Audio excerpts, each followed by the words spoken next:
안녕하세요. 삐뚤어진 입입니다. 말도 안 되는 일이 일어나고 있습니다. 다른 영상에서도 밝혔다시피 김문수 후보의 많은 나이로 인해 미래를 바라봐야 하는 시점에 대통령으로는 부적절하다고 생각합니다. 그래도 국민의힘 경선에서 선출된 정식 후보임은 확실하죠. 하지만 국민의힘 지도부가 김문수 후보의 자리를 강탈하려는 시도가 도를 넘었습니다.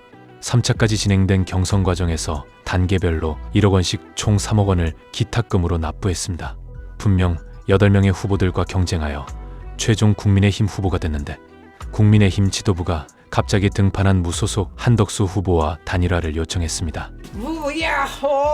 사실 단일화는 높은 지지율의 이재명 후보를 꺾기 위한 방법인 빅텐트론이 대두되며 거론된 바 있는데 김문수 후보도 단일화에 대해 찬성인 입장이었습니다. 물론 김문수로 단일화하는 것으로요. 한덕수 후보가 무소속으로 출마한다면 반드시 단일화를 하고 그 외에도 다른 후보도 누구와라도 단일화를 해야지만 우리가 이길 수 있다고 봅니다. 김문수 후보가 단일화에 긍정적인 입장인 것은 본인이 후보로 나서는 그림을 원해서였을 겁니다. 하지만 국민의힘 당 지도부 생각은 달랐습니다. 친윤 성향의 권성동, 권영세는 이른바 쌍권이라 불리며 윤석열의 쌍권총 노릇을 제대로 하고 있습니다. 정상적인 후보들은 전부 내치고 자신들의 입맛에 맞는 사람만 감싸는 국민의힘의 행태는 이제 도를 넘어선 지경으로 보입니다. 그나마 민주당이 나아 보이긴 합니다만 민주당 또한 계속해서 이재명 대표를 감싸기 위한 입법을 하고 있습니다.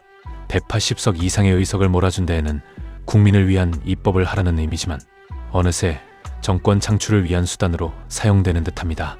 물론 막가파식의 국민의힘과는 다르게 민주당은 명분은 가지고 있습니다. 대통령의 거부권 행사 및 여러 위법 행위, 소통 거부, 이재명 대표 악마화 등 출탄핵과 방탄 입법에 대해 어느 정도 명분을 가지고 있는 건 사실입니다. 하지만 한번 생각해 봅시다. 결국 이들의 밥그릇 싸움일 뿐이고 현실은 출산율일도 안 나오는 대한민국 소멸의 길을 가고 있습니다. 거대 양당으로 고착화된 좌우 진영 논리 싸움에서 국민들만 죽어나고 있습니다. 내 편이 아니면 적이 돼버리는 진영 논리에 진절머리가 납니다. 잘한 건 칭찬하고 잘못된 건 비판할 수 있는 건강한 정치는 없어진 지 오래입니다. 이탄희 의원은 이런 이야기를 했습니다. 저는 대한민국 정치를 한마디로 이야기하자면 증오 정치라고 생각합니다. 그러니까 상대방에 대해서 증오심을 자아내게 하는데 성공을 하면 자연스럽게 자기가 반사이익으로 이기는 거죠. 반사이익 구조를 유지하기 위해서 대한민국 기득권들은요. 국민들의 선택권을 제한합니다. 다른 선택을 할 여지를 아예 없애버립니다. 정치 이야기를 하다 보면 좌판이 우판이부터 묻습니다. 좌파라고 하면 좌파 빨갱이가 되고 우파라고 하면 보수 꼴통이 됩니다. 그래서 저는 중도를 택했습니다. 좌파도 싫고 우파도 싫고 지역색도 싫습니다. 다만 정의를 원하고 공정한 사회를 원할 뿐입니다. 김상욱 의원처럼 욕먹을 것을 각오하고 바른 소리를 내는 분들이 꼭 필요합니다. 국민의힘을 탈당합니다. 앞으로 극우보수와 수구보수가 아닌 참 민주보수의 길을 걸어가겠습니다. 국민의힘이 보수정당으로서 해야 할 역할, 기능, 모습, 방향성, 지향성, 원칙, 양심 다 무너진 것 같습니다. 만약에 국민의힘을 떠나는 선택을 하게 되면은 보수를 개혁하고 대한민국 정치를 새롭게 세워보려는 노력을 한다면은 개혁신당에 오는 것도 나쁘지 않다. 김상욱 의원을 나이가 어리지만 존경한다고 정말 존경해. 힘내세요. 이러한 시민의식을 가진 분들이 점점 많아지고 있다는 것을 느끼고 있습니다. 이처럼 올바른 정치를 지향하는 개파를 정파라고 하고 싶습니다. 좌파도 우파도 아닌 정파 어떠십니까? 이러한 정치 혁신을 하기 위해서는 한 번은 거대 양당 체제를 무너뜨리고 갈아엎어야 합니다.